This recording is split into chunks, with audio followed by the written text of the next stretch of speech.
Well, Tashi Delay, welcome everybody to week 7 in our class. And we start with chapter 29 in our text by Dzogchen Rinpoche called Maintenance.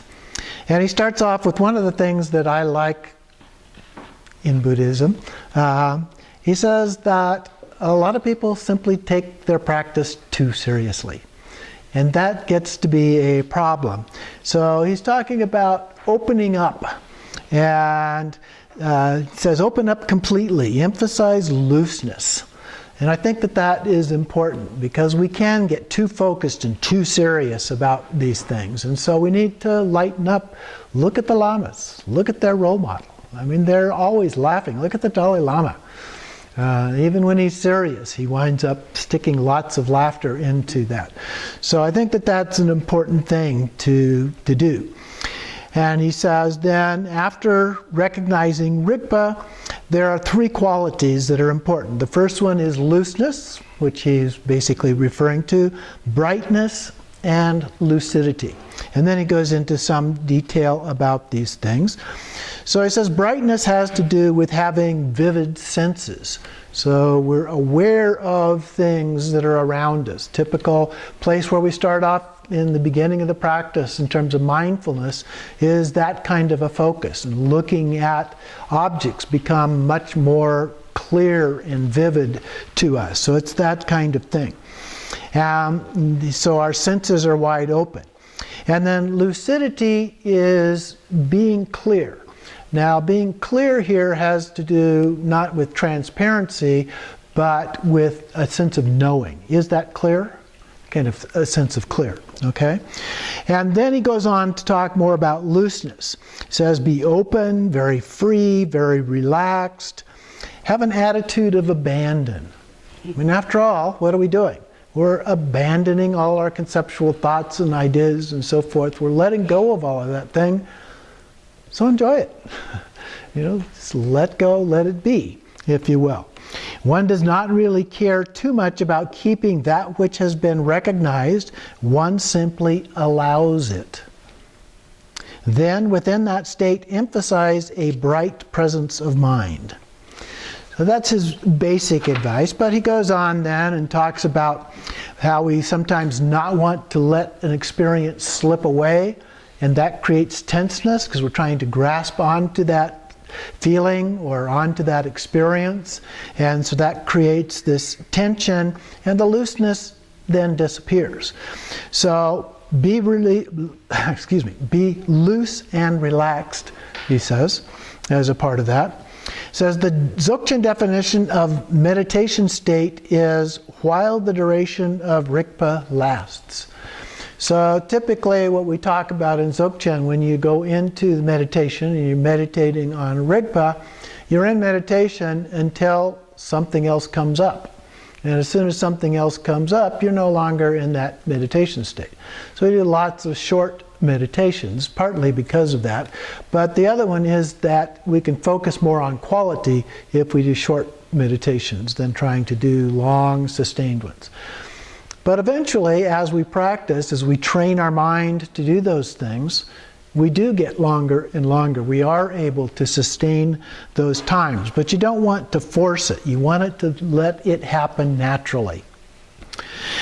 So he then says, when you are distracted, it is post-meditation. When you are distracted, it is dualistic mind. When it is undistracted, it is Ripa. Okay? So as long as you remain undistracted, now that doesn't mean nothing comes up, but it means that you're not distracted by whatever comes up. That's the critical point. Unlike regular basic shamatha, where if a thought comes up, then it's over. Okay? But in here, a thought can come up. As long as you're not distracted by it, you're fine. Just stay undistracted. And I thought I would read these next couple of paragraphs or so here on page 216, because I think that it addresses a lot of this really well. A lot of questions usually come up at this point. Is shamatha training a state of distraction? Is the act of visualizing during development stage a state of distraction? Is recitation of mantra a state of distraction? How about cultivating loving kindness? When one is explaining the Dzogchen teachings of in their own terms, The answer is yes. Those are states of distraction. But one must add that these are first-class states of distraction, especially loving kindness. For most people, it is quite difficult to be distracted in those noble ways, even when they try. Isn't it true that most people find it quite difficult to be continuously loving and kind? To have very clear visualization in the development stage is also not easy. To have one-pointed concentration in shamatha is easier said than done, isn't it? So from time to time, it is perfectly all right to make the wish, may I attain that type of distraction, loving kindness and so forth. In terms of the teachings of the Great Perfection, we have to agree that those states are still dualistic mind, albeit in a very fine type of dualistic mind, one that we sometimes need. Nevertheless, the states of distraction are distracted states. Occasionally, people blunder at exactly this point and lose interest in cultivating any dualistic state, such as loving kindness, one-pointedness of shamatha, or development stage. So we can sometimes, that gets to be a barrier to us. So I don't want to do that, because that's too much of a distraction. This is usually a mistake. From time to time, we should certainly cultivate those. Okay? So he's saying, don't throw the baby out with the bathwater. We've used them, they've helped us to get to where we are now, to develop the state that we're in. So it's important to do those, at least from time to time as well. The real problem is if one frowns upon dualistic practices because of hearing that the non-dual state of Ripa is the real thing, one might incorrectly feel that trying to be compassionate and cultivating noble qualities is an inferior type of practice, so why bother? Unfortunately, the loving kindness and compassion that should be spontaneously present within the awakened state haven't manifested yet.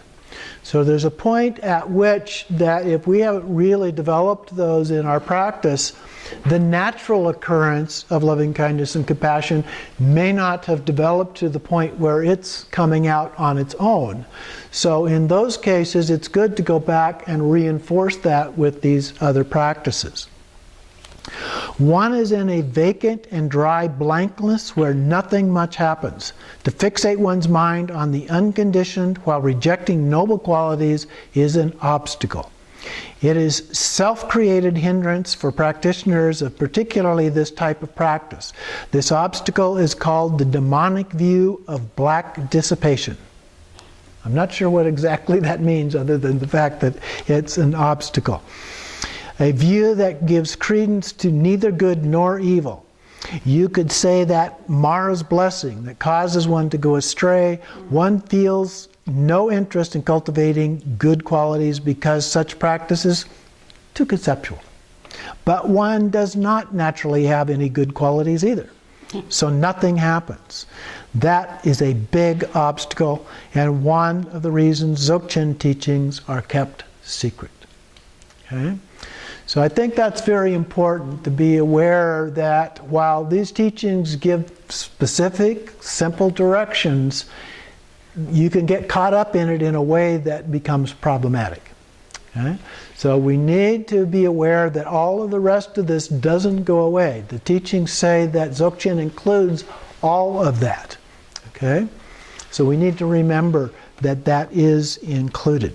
It says one can also misunderstand at the outset of the practice how Rigpa really is.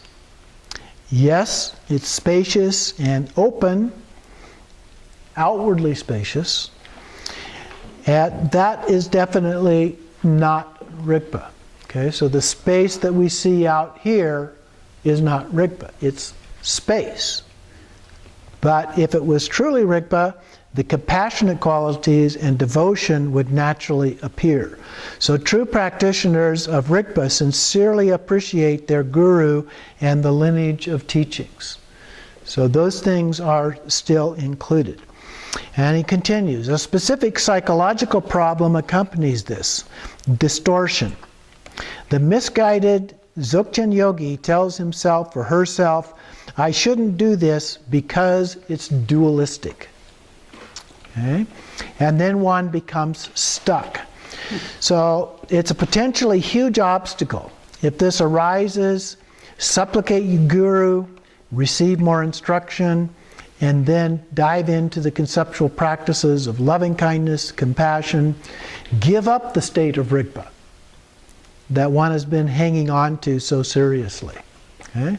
So there are times when you just let go of that altogether and go back and focus on some of those things that we do in the path of the Bodhisattva, or the path of altruism. Very helpful to us. I find it helpful, for example, at the end of my practice. It's the last part of the practice, as you're reciting the little statement about bodhicitta, where it arises, and so forth. And so to do that, and then just add a little metta meditation, loving kindness meditation at the very end, where you start with the feeling in your heart, and then you let it radiate out into your body, and then it radiates out into whoever else is around your house or your building, and then it radiates out to the community, and then out to your state or the region of the country, then your whole country, then that continent of the world, and then complete globe, and then out to the solar system, and then the galaxy, and then the entire universe or multiverse, whatever it happens to be. And you just feel that love begin to grow and radiate out, and then just rest in that state, and then finally dedicate the merit for your practice. It's really, really a nice way to end your practice and make sure that you're reconnecting with that part. Nagarjuna said, "To regard things as concrete is to be as stupid as a cow. But to regard things as inconcrete is to be even more foolish." So, yeah, nice quote.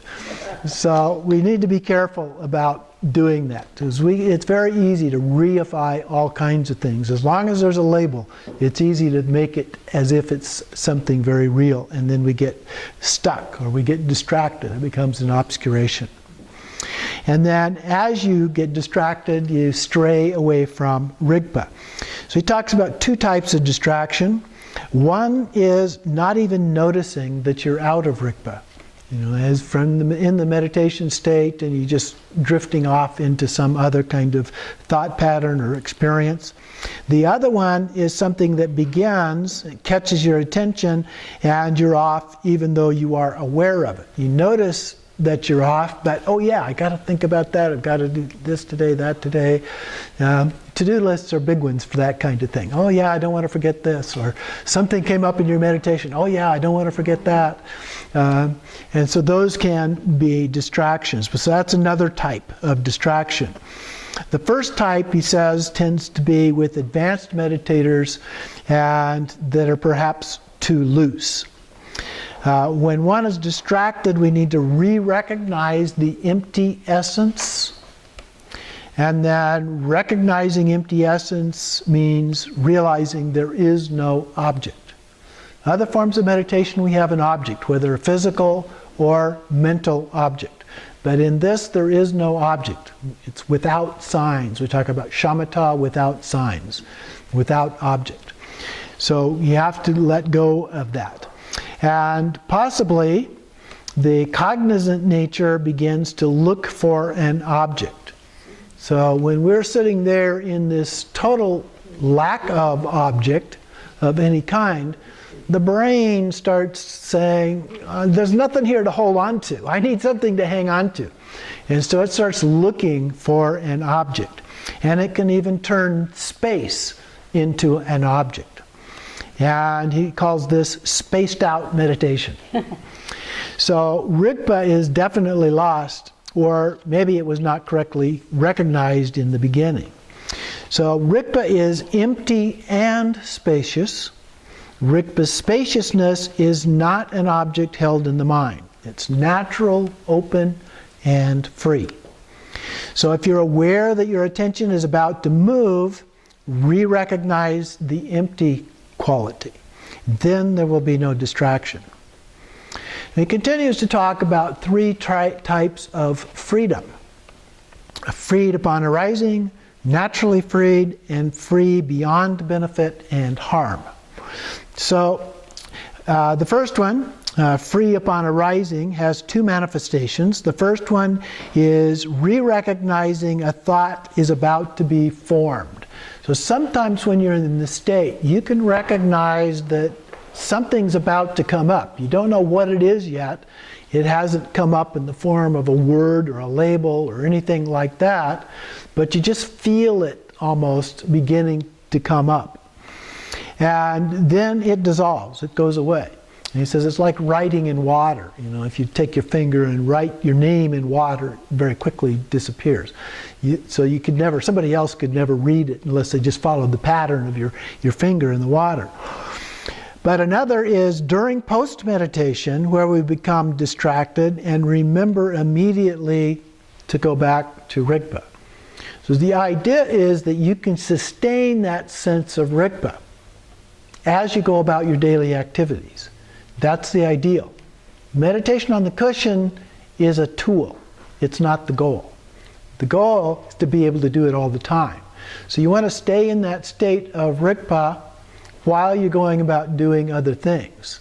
And that's where we were talking about being able to stay in that state when other things come up. Well, when you're living your life, other things come up. You know, you have to eat, you have to take a shower, you have to get dressed, you have to drive to the grocery store, you have to do lots of other things. Now, personally, as a professor, I find that mental activities are the most difficult to stay both in Ripa and the others. You can do it, but it's to me the most difficult one.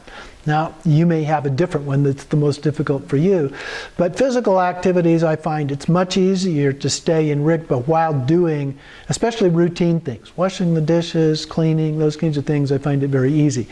But when I get into a mental activity like planning a class or something like that, reading a book or an article, that kind of thing I find is more difficult.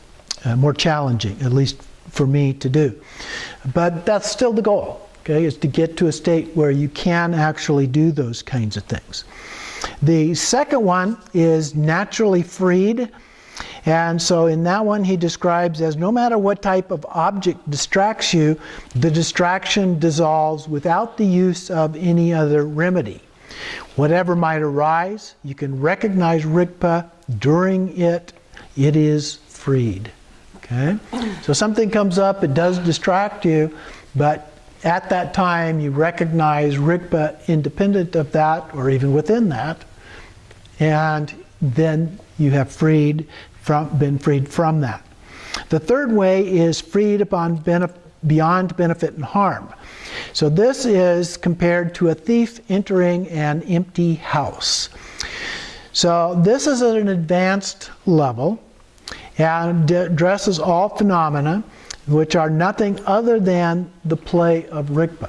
So when you get an advanced level, you recognize all phenomena are just the display of Ripa. Then, even though thoughts still move as the flow of karmic patterns, they don't have anything to hook into. All phenomena are seen as empty, and the thoughts flow itself. So it's seen as empty. And at this point, there is no real danger of losing anything to any thought or emotion that arises. So at this point, those things can come up and they just don't distract you. It's like the empty house. There's nothing there to be a distraction. So the things come up and they go away on their own accord, and they never distract you. There's still some karma left that is yet to be purified for most of us. But that is not such a big deal because there is no real danger of getting anything or losing anything in this case. So once we have recognized Ripa, it's how do we maintain it? That's the key point, is maintaining it. So how do we do not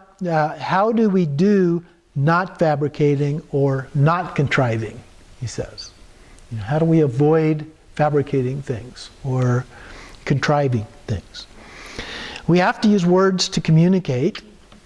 We use that first to describe the view, for example, and then we use words to help maintain it. And this is called training in threefold motionlessness. There is a relationship between not fabricating and motionlessness. So the first part is having an unmoving body. So there's a practice that we taught in the Natural Liberation class, the very beginning, of stillness of body, speech, and mind. And so that carries over into Dzogchen as well. So the first one's the unmoving body like a mountain, still, perfectly still. Once we train stability, it does not matter how we sit. So once we've got it, then we can sit in a regular formal posture, we can lay down, we can sit in the chair with our feet on the floor, we can do whatever is comfortable. We can move if we need to move. If something hurts, we move. Okay? But to try, doesn't matter how we sit, try to seek out what is difficult, a scary place, an uncomfortable place, somewhere where it's crowded. Okay? We can do those things. So we challenge ourselves a little bit with this. Not try to just go, as many of the teachings say, go out into the forest or a cave or something like that. Which is nice, especially in the beginning. But as we get better at it, we need to challenge ourselves more. If all we're capable of doing is going out in the forest to meditate, and we can't handle it any other time, we haven't really accomplished a whole lot. Okay? So the idea is, yes, it's good to go out and isolate ourselves from time to time, especially in the beginning. It's good anytime, but don't make yourself dependent upon those things. Challenge yourself to do it in a crowded space. Challenge yourself to do it in a noisy space, and so forth. And so he talks about 4 types of teachers. We need to learn and progress during difficulties. Another is to recognize during an unpleasant experience and overcoming the unpleasantness. Okay, so those are 2 of the things, 2 of the key ones that are important as a part of that.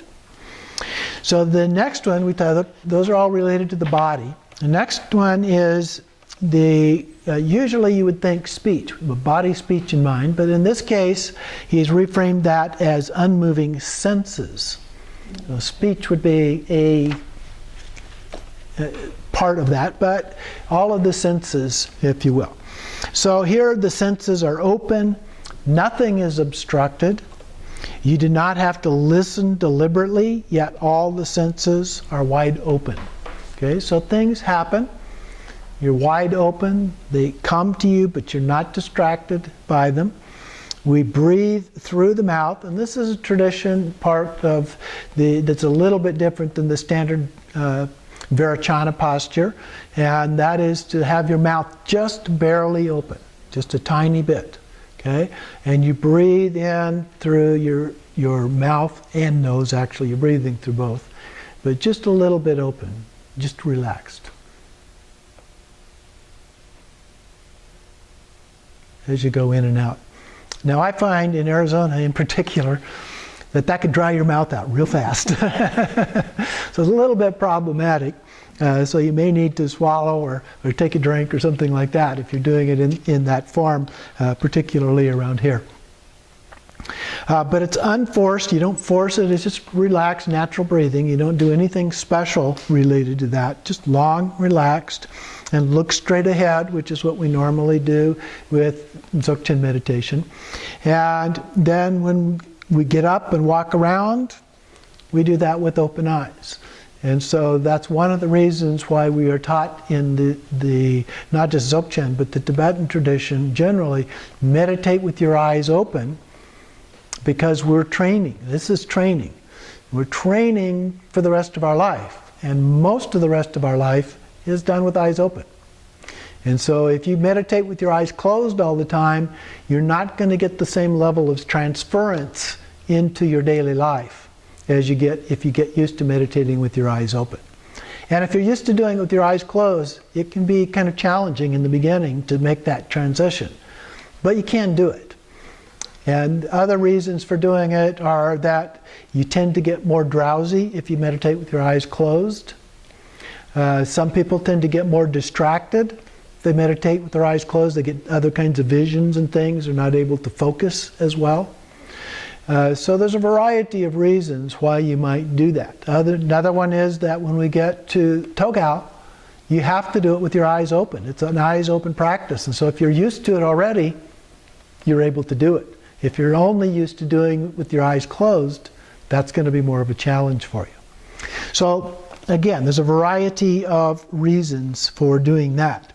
The third one that he's talking about here, the third motionlessness, is unmoving mind essence, like a cloudless sky. So the mind is also stationary. It says it resembles a clear sky, lucid and bright. This threefold way of motionlessness is called maintaining Ripa. So we recognize the Ripa, and then we stay still with our body, our senses, and our mind. So if we can maintain those three forms of motionlessness, we can maintain Ripa. Another point is that there are two aspects of getting rid of what needs to be eliminated. We do that through understanding and through training. Oftentimes we talk about study, contemplation, and meditation. And so in that process, the study is reading, listening to teachings, those kinds of things. The understanding comes from contemplation, and then the training is the meditation. So we build those into what we are doing. And then he goes on to say, getting more and more accustomed to this way of being is the key point. To be undistracted while not meditating. Okay? So we get up off the cushion. So it's all about getting up off the cushion. It says undistracted means maintaining clarity or lucidity. Not meditating means maintaining the emptiness. There is no subject or object. You are not doing anything. So this is, at one level, one way of looking at it, this is not hard. This is easy. Sustaining it, though, sometimes is a little bit more challenging to do. Okay? So the idea, the phrase, undistracted while not meditating, he says, is conceptual. So we need to be careful about that. Ripa that needs to be kept, emphasize kept, undistracted by means of mindfulness will only turn into a conceptual state. So we're forcing it.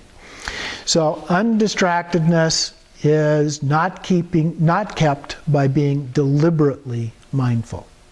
It's natural. So Dzogchen has 4 types of mindfulness: deliberate, effortless, true, and supreme. But the first 2 types are the important ones. He says deliberate and effortless. One for shamatha, the other for Dzogchen. So the deliberate is for shamatha, where we intentionally focus and don't get distracted. And then Dzogchen, it's effortless, or effortlessness. Okay? And then he also compares it to shamatha and vipassana in the Dzogchen sense, okay? Which we'll talk more about later. So there's our